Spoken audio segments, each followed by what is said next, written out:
Monthly income स्कीमचा form कसा भरायचा आहे?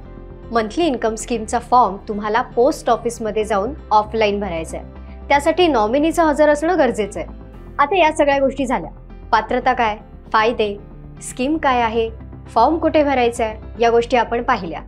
पण काही मेडिकल इमर्जन्सी आली, लग्न करायचं आहे किंवा काहीही अडचण असेल तर पैसे कसे काढायचे, त्याचे काही रूल्स आहेत का? तर हो, प्रीमॅच्युअर क्लोजर रूल्स.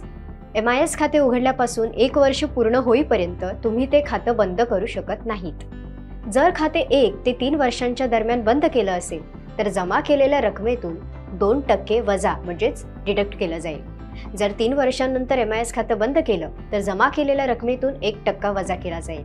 तुम्हाला प्रश्न पडला असेल की अकाउंट होल्डरचा ॲक्सिडेंटली मृत्यू झाला तर काय? तर ते पैसे आणि त्याचं व्याज नॉमिनीकडे जातं आणि ते अकाउंट क्लोज केलं जातं.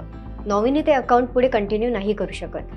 पण जर सेम सिच्युएशन जॉईंट अकाउंटमध्ये झाली तर जॉईंट अकाउंटमधील दुसरी व्यक्ती ते अकाउंट कंटिन्यू करू शकते.